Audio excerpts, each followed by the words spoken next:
ആശ്വാസം നേടാം. ഹൃത്തിനുള്ളിൽ ജീവൻ നൽകും വചനം, തിരുവചനം. മിശിഹായിൽ സ്നേഹമുള്ള സഹോദരരെ, വിലാപങ്ങളുടെ പുസ്തകം 3-ാം അധ്യായം 19 മുതലുള്ള വാക്യങ്ങളിൽ നാം ഇപ്രകാരം വായിക്കുന്നു: അതുകൊണ്ട് എൻ്റെ ശക്തിയും കർത്താവിലുള്ള പ്രത്യാശയും പോയെന്ന് ഞാൻ വിലപിക്കുന്നു. എൻ്റെ കഷ്ടതയുടെയും അലച്ചിലിൻ്റെയും ഓർമ്മ കൈപ്പേറിയ വിഷമാണ്. അതിനെപ്പറ്റി നിരന്തരം ചിന്തിച്ച് എൻ്റെ മനം തകരുന്നു. എന്നാൽ ഒരു കാര്യം ഓർമ്മിക്കുന്നു, അതെനിക്ക് പ്രത്യാശ തരുന്നു. കർത്താവിൻ്റെ സ്നേഹം ഒരിക്കലും അസ്തമിക്കുന്നില്ല, അവിടുത്തെ കാരുണ്യം അവസാനിക്കുന്നില്ല. ഓരോ പ്രഭാതത്തിലും അത് പുതിയതാണ്. അവിടുത്തെ വിശ്വസ്തത ഉന്നതമാണ്. കർത്താവാണ് എൻ്റെ ഓഹരി, അവിടുന്നാണ് എൻ്റെ പ്രത്യാശ എന്ന് ഞാൻ പറയുന്നു. തന്നെ കാത്തിരിക്കുന്നവർക്കും തന്നെ തേടുന്നവർക്കും കർത്താവ് നല്ലവനാണ്. കർത്താവിൻ്റെ രക്ഷയെ ശാന്തമായി കാത്തിരിക്കുന്നത് ഉത്തമം. സ്നേഹമുള്ളവരെ, ഈ വചനത്തിലൂടെ നമ്മുടെ ബുദ്ധിക്കും യുക്തിക്കും ഒക്കെ അതീതമായ ഒരു പ്രത്യാശയെക്കുറിച്ച് ദൈവത്തിൻ്റെ വചനം നമ്മോട് പറയുകയാണ്. വചനം പറയുകയാണ്, എൻ്റെ ശക്തിയും കർത്താവിലുള്ള പ്രത്യാശയും പോയെന്ന് ഞാൻ വിലപിക്കുന്നു. എൻ്റെ കഷ്ടതയുടെയും അലച്ചിലിൻ്റെയും ഓർമ്മ കൈപ്പേറിയ വിഷമാണ്. അതിനെപ്പറ്റി ചിന്തിച്ച് നിരന്തരം എൻ്റെ മനം തകരുന്നു. എന്നാൽ ഞാൻ ഒരു കാര്യം ഓർക്കുന്നു, അതെനിക്ക് പ്രത്യാശ തരുന്നു. എൻ്റെ ജീവിതത്തിലെ സഹനത്തിലേക്കും എൻ്റെ ജീവിതത്തിലെ വേദനിപ്പിക്കുന്ന ഓർമ്മകളിലേക്കും എൻ്റെ മനസ്സ് തിരിഞ്ഞിരിക്കുന്നിടത്തോളം കാലം എനിക്ക് എൻ്റെ ഉള്ളിൽ എന്നിൽ തന്നെ സന്തോഷിക്കുവാനോ പ്രത്യാശ വെക്കുവാനോ യാതൊന്നുമില്ല. കാരണം എൻ്റെ കഴിഞ്ഞകാല ജീവിതാനുഭവങ്ങൾ ഒരുപക്ഷെ ഒരുപിടി പരാജയങ്ങളുടെയും ഒരുപിടി തെറ്റുകുറ്റങ്ങളുടെയും ഒരുപിടി അബദ്ധങ്ങളുടെയും ആകത്തുകയായിരിക്കാം. ഒരുപക്ഷെ എൻ്റെ പരിശ്രമങ്ങളെല്ലാം പരാജയപ്പെട്ട് നിരാശയിലേക്ക് കൂപ്പുകുത്തിയ ഒരവസ്ഥയിലായിരിക്കാം എൻ്റെ മനസ്സിപ്പോൾ ആയിരിക്കുന്നത്. അതുകൊണ്ട് തന്നെ ഈ പരാജയങ്ങളുടെ നഷ്ടബോധം എൻ്റെ മനസ്സിനെ നീറുന്നിടത്തോളം കാലം, എൻ്റെ മനസ്സിനെ നീറ്റുന്നിടത്തോളം കാലം അത് കൈപ്പേറിയ ഒരു വിഷം പോലെയാണ്. അതെൻ്റെ മനസ്സിനെ തളർത്തുന്നു, എൻ്റെ ശരീരത്തെ തകർക്കുന്നു. എന്നാൽ സ്നേഹമുള്ളവരെ, ഒരു കാര്യം ഞാൻ ഓർമ്മിക്കുന്നു, അതെനിക്ക് പ്രത്യാശ തരുന്നു. എൻ്റെ ജീവിതത്തിൻ്റെ ആകത്തുകയെന്ന് ഞാൻ കരുതുന്ന എൻ്റെ കഷ്ടങ്ങളെയും നഷ്ടങ്ങളെയും അതുമൂലം എനിക്കുണ്ടാകുന്ന നിരാശയെയും അതിജീവിക്കാൻ സാധിക്കുന്ന ഒരു പ്രത്യാശ തരുന്നത് എന്താണ് എന്ന് വചനം വ്യക്തമായിട്ട് പറയുകയാണ്. അത് ഒരു കാര്യം ഞാൻ ഓർമ്മിക്കുന്നു, അതെനിക്ക് പ്രത്യാശ തരുന്നു. എന്തിൻ്റെ ഓർമ്മയാ നമ്മുടെ ജീവിതത്തിന് യഥാർത്ഥമായ പ്രത്യാശ നൽകുന്നത്? അത് ഈ ഓർമ്മയാണ്. കർത്താവിൻ്റെ സ്നേഹം ഒരിക്കലും അസ്തമിക്കുന്നില്ല, അവിടുത്തെ കാരുണ്യം അവസാനിക്കുന്നില്ല. കർത്താവിൻ്റെ സ്നേഹം ഒരിക്കലും അസ്തമിക്കുന്നില്ല, അവിടുത്തെ കാരുണ്യം ഒരിക്കലും അവസാനിക്കുന്നില്ല. ഈ വലിയ ഒരു വിശ്വാസം, ആ വിശ്വാസത്തിൻ്റെ ഓർമ്മ എൻ്റെ എല്ലാ വേദനകളെയും എൻ്റെ എല്ലാ സഹനങ്ങളെയും കൈപ്പേറിയ എൻ്റെ എല്ലാ വിഷതുല്യമായ സ്മരണകളെയും അത് നൽകുന്ന നിരാശയെയും അതിജീവിച്ച് എൻ്റെ ഹൃദയത്തിൽ എൻ്റെ മനസ്സിൽ ഒരു വലിയ പ്രത്യാശ നിറയ്ക്കുന്നുവെന്ന് വചനം പറഞ്ഞു തരികയാണ്. ഓരോ പ്രഭാതത്തിലും അത് പുതിയതാണ്. ഒരുപക്ഷെ ഇന്നലെ വരെയും എൻ്റെ ജീവിതത്തിൽ ദൈവം തൻ്റെ സ്നേഹം ചൊരിഞ്ഞത് ചില വേദനകളിലൂടെ ആയിരിക്കാം, ചില സഹനങ്ങളിലൂടെ ആയിരിക്കാം.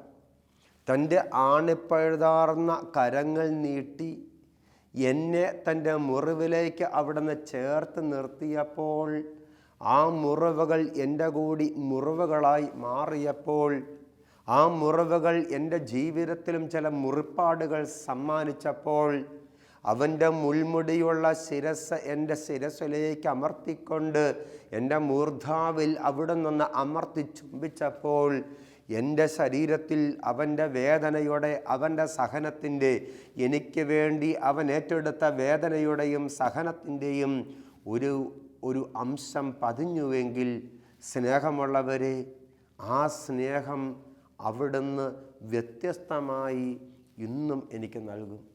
ഓരോ പ്രഭാതത്തിലും അവിടുത്തെ സ്നേഹം പുതിയതാണ്. ഓരോ ദിവസവും അവിടുന്ന് എന്നെ സ്നേഹിക്കുന്നത് പുതിയ രീതിയിൽ. അവിടുത്തെ വിശ്വസ്തത ഉന്നതമാണ് എന്ന വചനം പറയുകയാണ്. അവിടുന്നാണ് എൻ്റെ ഓഹരി, കർത്താവ് എൻ്റെ ഓഹരി, അവിടുന്നാണ് എൻ്റെ പ്രത്യാശ. സ്നേഹമുള്ളവരെ, ഈശോയുടെ സ്നേഹത്തിലാണ്, ഈശോയിലാണ് എൻ്റെ ഓഹരി ഉള്ളത് എന്ന് ഞാൻ തിരിച്ചറിയുമ്പോൾ, എൻ്റെ ജീവിതത്തിലെ പരാജയങ്ങളും, എൻ്റെ ജീവിതത്തിലെ വേദനകളും, എൻ്റെ ജീവിതത്തിലെ സഹനങ്ങളും, ആ കഷ്ടനഷ്ടങ്ങളുമെല്ലാം എൻ്റെ കർത്താവിൻ്റെ കുരിശുപേറിയ ജീവിതത്തിൻ്റെ ഭാഗമാണ്. ഈശോയുടെ സഹനാനുഭവത്തിൻ്റേതായ ആ രക്ഷാകര ജീവിതത്തിൽ അവിടുന്ന് എനിക്കൊരു ഭാഗധേയം നൽകിയതാണ് എന്ന് ഞാൻ തിരിച്ചറിയുമ്പോൾ, എൻ്റെ ജീവിതത്തിലെ വേദനകളും സഹനങ്ങളൊന്നും എനിക്ക് നിരാശയായി മാറുന്നില്ല. പ്രത്യുത അത് പ്രത്യാശയായി മാറുന്നു. ഈശോയെ കാത്തിരിക്കുന്നവർക്കും തന്നെ തേടുന്നവർക്കും കർത്താവ് നല്ലവന്. കർത്താവിൻ്റെ രക്ഷയെ ശാന്തമായി കാത്തിരിക്കുന്നത് ഉത്തമമാണ്. സ്നേഹമുള്ളവരെ, പൗലോസ് അപ്പോസ്തലൻ റോമാലേഖനം 15-ാം അധ്യായം 13-ാമത്തെ വാക്യത്തിൽ ഇപ്രകാരം വായിക്കുകയാണ്: പ്രത്യാശയുടെ ദൈവം നിങ്ങളുടെ വിശ്വാസത്താൽ സകല സന്തോഷവും സമാധാനവും കൊണ്ട് നിങ്ങളെ നിറയ്ക്കട്ടെ. വചനം പറയുന്നത് നിങ്ങളുടെ വിശ്വാസത്താൽ സകല സന്തോഷവും സമാധാനവും കൊണ്ട് നിങ്ങളെ നിറയ്ക്കട്ടെ എന്ന് പറഞ്ഞാൽ, നമ്മുടെ വിശ്വാസമാണ് നമ്മുടെ ഹൃദയത്തിൽ സന്തോഷവും സമാധാനവും നിറയ്ക്കുന്നത്. നാം എന്ത് വിശ്വസിക്കുന്നു എന്നതിനെ ആശ്രയിച്ച നമ്മുടെ ഹൃദയത്തിൽ സന്തോഷമാണോ, ദുഃഖമാണോ, സമാധാനമാണോ, അസ്വസ്ഥതയാണോ എന്നത് തീരുമാനിക്കുന്നത്. നമ്മുടെ വിശ്വാസം അത് ദൈവത്തിലാണ് എങ്കിൽ, ദൈവം തൻ്റെ വിശ്വസ്തത ഒരിക്കലും നഷ്ടപ്പെടുത്തുകയില്ല, തൻ്റെ സ്നേഹം എന്നിൽ നിന്ന് ഒരിക്കലും പിൻവലിക്കുകയില്ല എന്ന് ഞാൻ ഉറച്ച് വിശ്വസിക്കുന്നുണ്ട് എങ്കിൽ, ഈശോയിലാണ്, ഈശോയുടെ സ്നേഹത്തിലാണ്, ഈശോയുടെ വിശ്വസ്തതയിലാണ് എൻ്റെ വിശ്വാസമെങ്കിൽ, ഒരിക്കലും എൻ്റെ ഹൃദയത്തിൽ പ്രത്യാശ നഷ്ടപ്പെടുകയില്ല, ഒരിക്കലും എൻ്റെ മനസ്സിൽ സമാധാനം പോവുകയില്ല.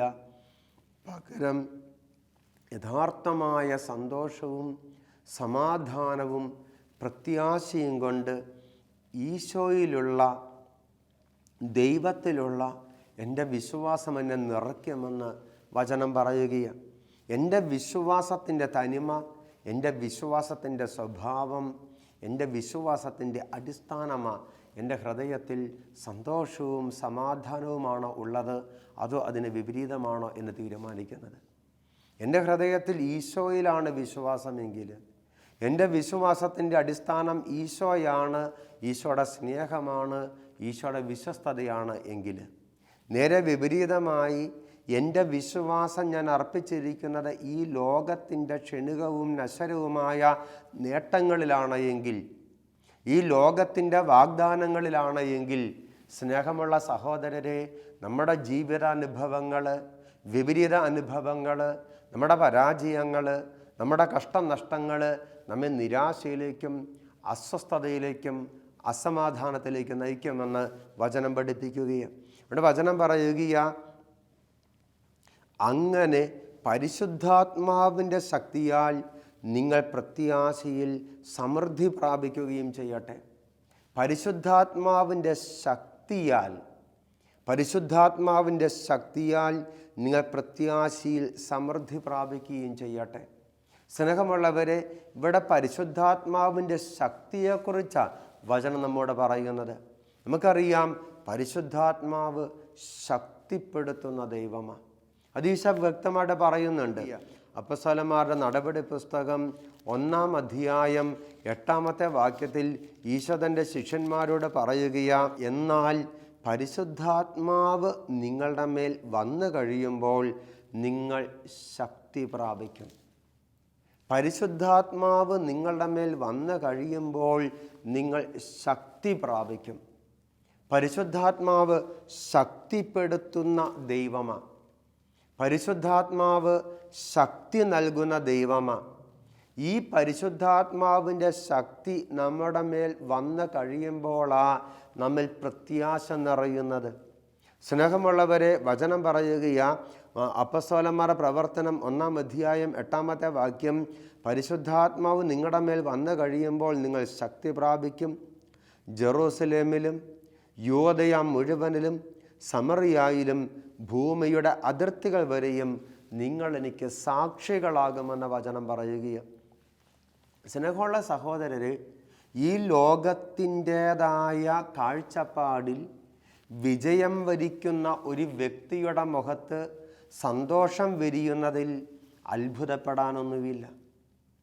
ഈ ലോകത്തിൻ്റേതായ മത്സരങ്ങളിലും മത്സര പരീക്ഷകളിലും മറ്റ് മേഖലകളിലും വിജയം വരിക്കുന്ന, വലിയ സാമ്പത്തിക നേട്ടം കൊയ്യുന്ന, ഈ ലോകത്തിൻ്റേതായ ഉന്നതമായ ലക്ഷ്യങ്ങൾ സ്വന്തമാക്കുന്ന, നേട്ടങ്ങൾ നേടുന്ന ഒരു വ്യക്തി സന്തോഷിക്കുന്നതിൽ അത്ഭുതപ്പെടാനൊന്നുമില്ല. അതിൽ വിസ്മയിക്കുവാൻ ഒന്നുമില്ല. അതിൽ ദൈവികമായ പ്രത്യേകതകളൊന്നുമില്ല. മറിച്ച് അത് സ്വാഭാവികമായി ആ വ്യക്തിക്കുണ്ടാകുന്നതാണ്. അത് മാനുഷികമായ സ്വാഭാവികതയിൽ ഉണ്ടാകുന്നതാണ്. എന്നാൽ ജീവിതത്തിൽ വേദനകളും സഹനങ്ങളും കടന്നു വരുമ്പോൾ, ജീവിതത്തിൽ കഷ്ടതകളും നഷ്ടങ്ങളും ഉണ്ടാകുമ്പോൾ, ആ കഷ്ടങ്ങളുടെയും നഷ്ടങ്ങളുടെയും നടുവിൽ സന്തോഷിക്കുവാനും പ്രത്യാശിക്കുവാനും ഒരു വ്യക്തിക്ക് സാധിക്കുന്നത് പരിശുദ്ധാത്മാവിൻ്റെ ശക്തി കൊണ്ടും പരിശുദ്ധാത്മാവ് നൽകുന്ന സന്തോഷം കൊണ്ടും മാത്രമാണ്. ഈ പരിശുദ്ധാത്മാവ് നൽകുന്ന സന്തോഷം, പരിശുദ്ധാത്മാവ് നൽകുന്ന ശക്തി, പരിശുദ്ധാത്മാവ് നൽകുന്ന പ്രത്യാശ അതെങ്ങനെയുള്ളതാണ് എന്ന് വചനം നമുക്ക് വ്യക്തമാക്കി തരുന്നുണ്ട്. റോമാലേഖനം 5-ാം അധ്യായം 5-ാമത്തെ വാക്യത്തിൽ നമ്മുടെ വചനം പറയുകയാ, 4 മുതലുള്ള വാക്യങ്ങൾ, എന്തെന്നാൽ കഷ്ടത സഹനശീലവും, സഹനശീലം ആത്മധൈര്യവും, ആത്മധൈര്യം പ്രത്യാശയും ഉളവാക്കുന്നു എന്ന് അറിയുന്നു. എന്നിട്ട് പറയുക, പ്രത്യാശ നമ്മെ നിരാശരാക്കുന്നില്ല. കാരണം നമുക്ക് നൽകപ്പെട്ടിരിക്കുന്ന പരിശുദ്ധാത്മാവിലൂടെ ദൈവത്തിൻ്റെ സ്നേഹം നമ്മുടെ ഹൃദയങ്ങളിലേക്ക് ചൊരിയപ്പെട്ടിരിക്കുന്നു. സ്നേഹമുള്ള സഹോദരരെ, പരിശുദ്ധാത്മാവ് എന്ത് ശക്തിയാണ് നമുക്ക് നൽകുന്നത്? ദൈവം എന്നെ സ്നേഹിക്കുന്നു എന്ന അവബോധം നൽകുന്ന ശക്തി.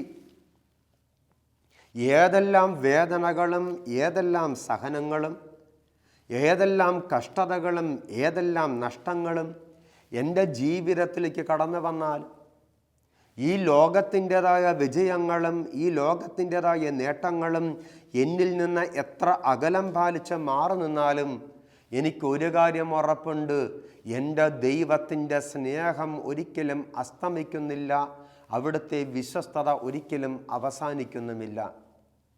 എൻ്റെ ദൈവം എന്നെ സ്നേഹിക്കുന്നു. ഈ കഷ്ടതയുടെയും ഈ സഹനങ്ങളുടെയും നടുവിൽ എൻ്റെ ദൈവം എന്നെ സ്നേഹിക്കുന്നു. എൻ്റെ ഈശോയ്ക്ക് എന്നെക്കുറിച്ച് വ്യക്തമായ ഒരു പദ്ധതിയുണ്ട്. ആ പദ്ധതി അനുസരിച്ച് എന്നെ നയിക്കുന്ന എൻ്റെ ദൈവത്തിൻ്റെ ആണിപ്പഴുതാർന്ന കരങ്ങളുടെ ഇടപെടലുകളാണ് എൻ്റെ ജീവിതത്തിലെ സഹനങ്ങളും വേദനകളുമെന്ന് ഒരു വ്യക്തി വിശ്വസിക്കുവാൻ തയ്യാറാകുമ്പോൾ, ആ വിശ്വാസമനുസരിച്ച് ജീവിതത്തെ സമർപ്പിക്കാൻ തയ്യാറാകുമ്പോൾ, സ്നേഹമുള്ള സഹോദരരെ, ആ വ്യക്തിയിലേക്ക് കടന്നു വരുന്ന പ്രത്യാശയ പരിശുദ്ധാത്മാവിൻ്റെ അത്ഭുതമെന്ന് പറയുന്നത്. പരിശുദ്ധാത്മാവിൻ്റെ മഹത്തായ അത്ഭുതമെന്ന് പറയുന്നത്. ഈ ഇടയ്ക്ക് യുവജനങ്ങളുടെ ഒരു ധ്യാനം നടത്തുവാൻ എനിക്ക് അവസരം ലഭിച്ചു. ആ യുവജനങ്ങളുടെ ധ്യാനത്തിൽ, ആ ധ്യാനം 140 യുവജനങ്ങൾ പങ്കെടുക്കുന്ന ആ ധ്യാനത്തിൻ്റെ പുറമെയുള്ള കാര്യങ്ങളെല്ലാം ക്രമീകരിച്ച് നടത്തിയിരുന്നത് ഏതാണ്ട് 25-30 വരുന്ന യുവജനങ്ങൾ വോളണ്ടിയേഴ്സ് ആയിട്ടുണ്ടായിരുന്നു. ആ വോളണ്ടിയേഴ്സ് എന്ന് പറഞ്ഞാൽ കഴിഞ്ഞ വർഷം 1 വർഷം നീണ്ട ഒരു ശിഷ്യത്വ പരിശീലനത്തിൽ കടന്നുപോയ യുവജനങ്ങൾ. ആ ശിഷ്യത്വ പരിശീലനത്തിൻ്റെ ആരംഭത്തിലും അവസാനത്തിലുമുള്ള ധ്യാനം നടത്തുവാൻ കർത്താവ് എനിക്ക് അവസരം തന്നു.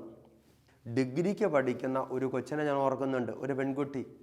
അവളെ കണ്ടു കഴിഞ്ഞാൽ ഒന്ന് കാണുന്ന ആർക്കും മനസ്സിലാകും, പ്രത്യേകിച്ച് ദർശനമോ വെളിപാടോ ഒന്നുമില്ലാതെ മനസ്സിലാകും, ഈ കൊച്ച് വലിയ ഹൃദയഭാരമുള്ള വ്യക്തിയാണ്. ഒരുപാട് എന്തൊക്കെയോ ഇൻഫീരിയോറിറ്റി കോംപ്ലക്സുകൾ എന്ന് പറഞ്ഞാൽ അപകർഷ ചിന്തകൾ, തന്നെക്കുറിച്ച് തന്നെയുള്ള ഒരുപാട് നിഷേധാത്മകമായ അപകർഷ ചിന്തകളൊക്കെയുള്ള ഒരു വ്യക്തിയാണ് ഈ കുഞ്ഞെന്ന് ആർക്കും മനസ്സിലാകും. അത്തരത്തിൽ വളരെ ഗ്ലൂമിയായി, വളരെ സങ്കടഭാവത്തിൽ ഇരിക്കുന്ന ഒരു കൊച്ച്. ആ ധ്യാനം നടത്തുമ്പോൾ ആത്മാർത്ഥമായും തുറന്ന് പറഞ്ഞ് ഞാൻ ചിന്തിച്ചു, ദൈവമേ, ഈ കുഞ്ഞിനൊക്കെ എങ്ങനെ മുന്നോട്ട് ജീവിക്കാൻ പറ്റും? ഇങ്ങനെ സങ്കടഭാവം, ഉള്ളിൻ്റെ ഭാരം എന്നൊക്കെ ഒരുപാട് ചിന്തിച്ചു. ഒരുപക്ഷെ ഒരുപാട് മനസ്സിൽ പ്രാർത്ഥനയും ഉയർന്നിട്ടുണ്ടാവാം. ആ ധ്യാനം കഴിഞ്ഞു. 1 വർഷം നീണ്ട ഒരു പരിശീലനത്തിൻ്റെ അവസാനത്തിൽ അടുത്ത ധ്യാനത്തിന് വേണ്ടി ആ ഗ്രൂപ്പിനെ ഞാൻ കാണുമ്പോൾ ഈ കുഞ്ഞിൻ്റെ മുഖത്ത് ഒരുപാട് സന്തോഷവും ഒക്കെ എനിക്ക് കാണുവാൻ സാധിച്ചു.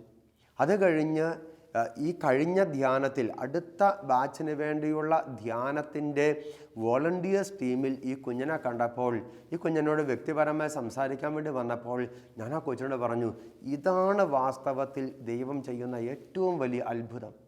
ഇതാ പരിശുദ്ധാത്മാവ് ഈ ലോകത്തിൽ ചെയ്യുന്ന ഏറ്റവും വലിയ അത്ഭുതം.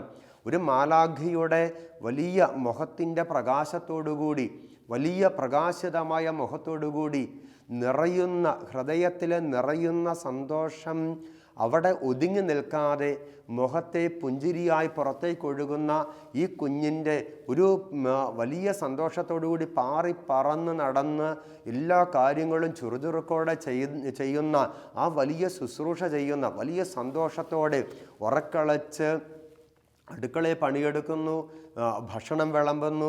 അതിനിടയിൽ മണൽ വിരിച്ച നിലത്ത് മുട്ടുകുത്തി ദിവ്യകാരുണ്യ സന്നിധിയിൽ മധ്യസ്ഥ പ്രാർത്ഥന നടത്തുന്നു. അതിനിടയിൽ അൾത്താരിൽ ശുശ്രൂഷകൾ ചെയ്യുന്നു. ഇങ്ങനെ പാറി നടന്ന് തമ്പുരാന് വേണ്ടി, ആ ദൈവമക്കൾക്ക് വേണ്ടി ശുശ്രൂഷ ചെയ്യുന്ന ആ കുഞ്ഞിനോട് ഞാൻ പറഞ്ഞു, മോളെ, ഇതാണ് പരിശുദ്ധാത്മാവ് ചെയ്യുന്ന അത്ഭുതം.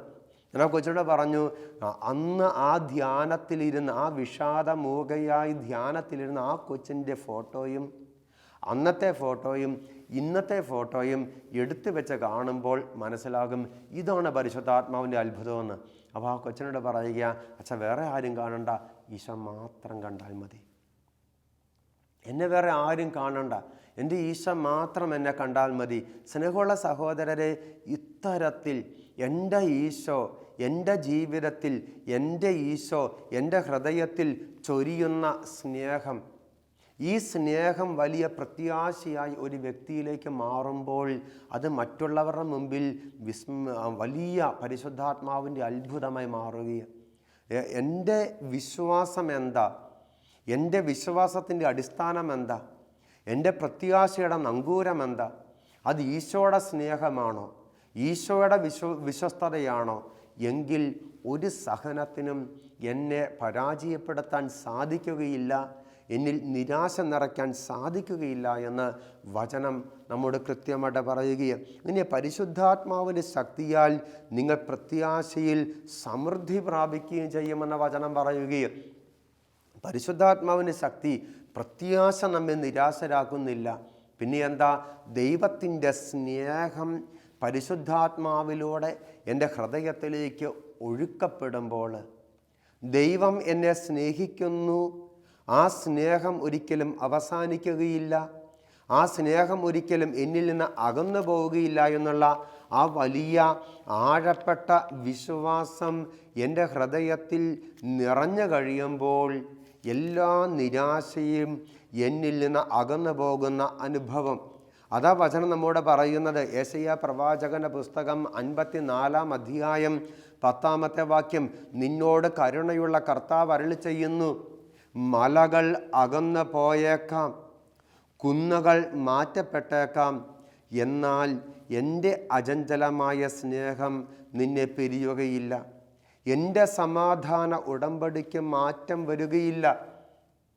വചനം കൃത്യമായിട്ട് പറയുകയാണ്, നിന്നോട് കരുണയുള്ള കർത്താവ്, അവിടുത്തെ കരുണ ഒരിക്കലും അവസാനിക്കാത്ത കരുണ, ഒരിക്കലും അവസാനിക്കാത്ത കരുണ.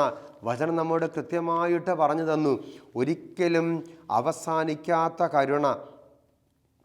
ഈ കരുണ അവിടുത്തെ കാരുണ്യം അവസാനിക്കുന്നില്ല. വിലാപങ്ങളുടെ പുസ്തകം 3-ാം അധ്യായം 22-ാമത്തെ വാക്യം, കർത്താവിൻ്റെ സ്നേഹം ഒരിക്കലും അസ്തമിക്കുന്നില്ല, അവിടുത്തെ കാരുണ്യം അവസാനിക്കുന്നില്ല.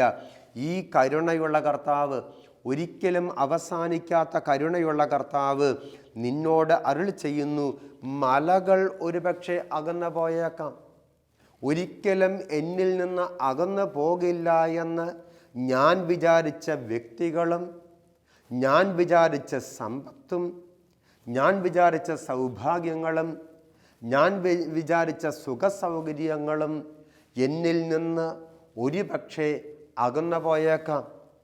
എന്നിൽ നിന്ന് സമ്പത്തും സുഖസൗകര്യങ്ങളും ഭൗമികമായ സൗഭാഗ്യങ്ങളും അകന്നു പോകുമ്പോൾ ഒരുപക്ഷെ അന്ന് വരെ എന്നോട് പറ്റിച്ചേർന്ന് നിന്നിരുന്ന, ഒരിക്കലും എന്നെ പിരിയുകയില്ല, ഒരിക്കലും എന്നെ വിടുകയില്ല എന്ന് വിചാരിച്ചിരുന്ന വ്യക്തികളും കൂടെ അകന്നു പോയേക്കാം.